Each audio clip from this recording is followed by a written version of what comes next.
Hello à tous, j'espère que vous allez bien. Alors voilà, aujourd'hui je voulais aborder un nouveau sujet avec vous qui s'appelle comment gérer la pression sociale. Alors voilà, depuis quelques temps, ça me tient à cœur de parler de ça puisque au quotidien, nous sommes tous confrontés à une certaine pression pour avancer dans sa vie. Si vous êtes pépère, tranquille, bien comme ça, non, ça ne marche pas comme ça. Vous aurez toujours quelqu'un qui va venir et qui va vous faire un petit topo de votre vie. Alors voilà, déjà on va déterminer ce qu'est le social.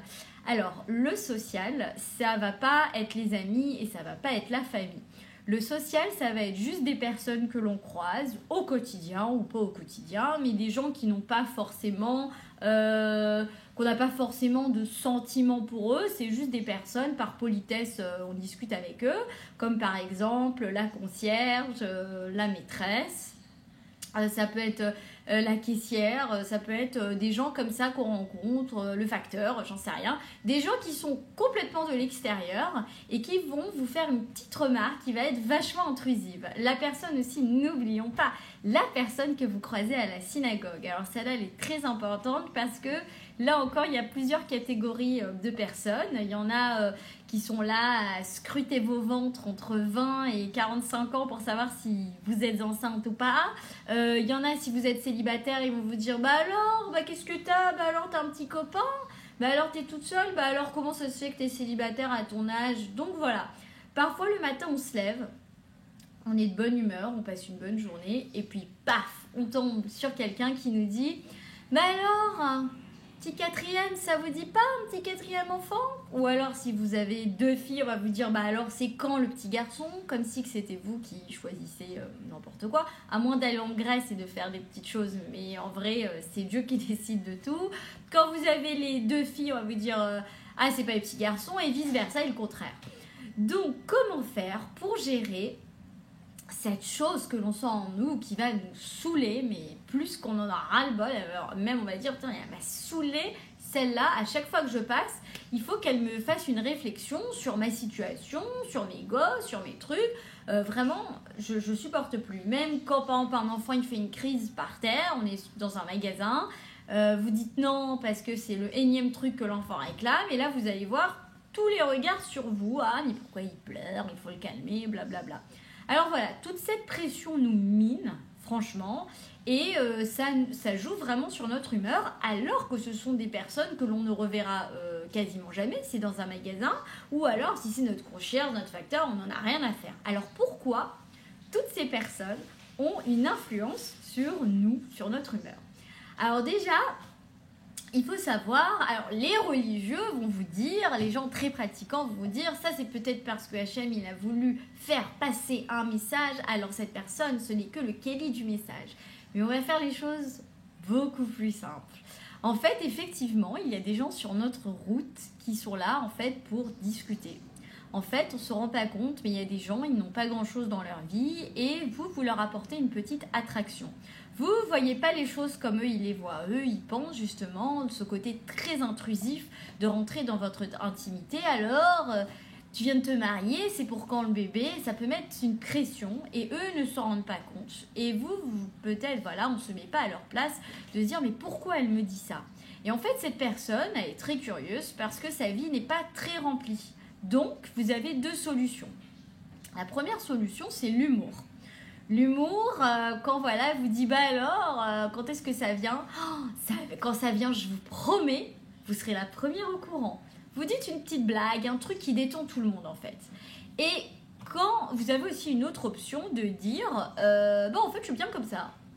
Alors la personne elle va dire quoi? Ouais mais je suis bien comme ça en fait. Je suis très bien comme ça. Nous on n'a pas d'enfant avec mon mari, on est très bien. Alors là, ça vous scotche le baba comme on dit. Pourquoi? Parce qu'en fait nous sommes dans une société. Tout ça, en fait, c'est la résultante que nous sommes dans une société qui fait que nous attendons le bonheur plutôt que de le vivre. En fait, quand la personne, elle vous demande alors c'est pour quand, c'est parce qu'elle est en attente de quelque chose. Elle attend un nouvel événement, elle attend, voilà, un mariage, une naissance, elle attend. Elle est en attente d'être heureuse pour vous, entre guillemets, alors que elle aussi, Ça passe pas plus les 3 minutes qu'elle vous voit. D'ailleurs, je voulais juste vous prévenir que c'est très français parce que les Américains, ils parlent pas du tout, enfin, par rapport à mon expérience américaine, ils vous diront jamais ça, ils se mêleront jamais, surtout à New York, les gens sont hyper busy, alors là, vous pouvez mourir la bouche ouverte, qu'ils vous poseront jamais une question, et parfois, je vais vous dire, même ça vous manque ces petites réflexions. Bref, ça, c'était la parenthèse. Donc, ce que je voulais vous dire, c'est que quand on est en attente du bonheur, c'est qu'on attend que la vie, elle passe. Tandis que vous, il faut que vous vivez l'instant présent heureux.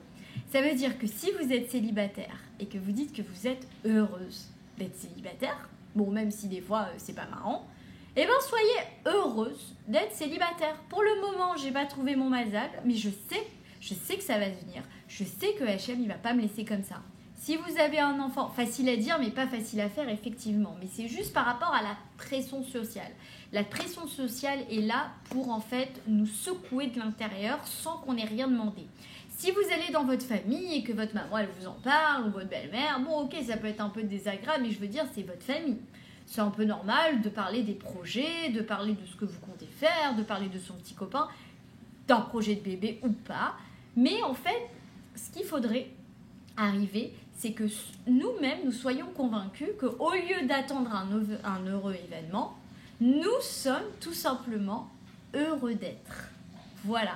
Et quand vous allez répondre à ces personnes-là, dans le cadre de celles qui se mêlent, la dame de la synagogue qui vous dit alors, et bien là vous lui dites, bah alors je suis très bien. Et vous, comment ça va? Mais moi je suis très bien. Et vous allez voir que cette personne va automatiquement vous parler d'elle et que vous allez vous rendre compte que parfois elle est pas si elle est intrusive dans votre vie, c'est que justement elle est pas si heureuse. Maintenant à vous de voir si vous voulez passer du temps et discuter avec cette personne, la conseillère, le machin ou pas. C'est vous qui décidez. Maintenant, quand vous êtes dans un magasin et que l'enfant il hurle par terre, il vous fait un énorme scandale, l'idéal en fait, c'est déjà d'en avoir strictement, mais alors rien à faire les gens autour. Mais alors, mais royal. Pourquoi? Parce que c'est pas eux la nuit qui se lèvent pour s'occuper d'enfants et pour des tas de raisons et parce que vous en avez rien à faire. Maintenant, c'est normal de se sentir pas bien. Alors l'idéal, c'est de prendre son enfant, d'attendre qu'il fasse sa crise, de ne pas s'énerver, de ne pas répondre, d'attendre que ça se passe, surtout quand c'est un enfant qui entre 1 et 3 ans, ça s'appelle les terribles tout. On ne peut rien faire. Que vous soyez énervé, que vous fassiez n'importe quoi, que vous le preniez dans vos bras, de toute façon, ça sera l'enfer. Donc il faut juste attendre que ça se passe, sourire aux gens, et vous vous dites, ah là là, c'est dur l'éducation, hein. Ah là là, tout ça pour un petit bonbon. Et hop, avec un peu d'humour, vous allez voir que tout le monde, en fait, c'est juste parce que voilà, c'est une petite attraction pendant leur course, et c'est tout. Donc voilà, en tout cas, je voulais juste vous dire que la pression sociale, c'est normal d'en avoir, c'est normal de le ressentir, mais maintenant, tout est entre vos mains pour montrer à quel point vous êtes une personne qui est bien dans sa peau, qui est bien dans ses baskets, et que effectivement ça peut un peu perturber, mais pas plus que ça. Voilà, je vous embrasse. N'hésitez pas à m'écrire sur junedavis55@gmail.com, junedavis55@gmail.com. Voilà, je vous embrasse et à très vite pour une prochaine vidéo. Bisous.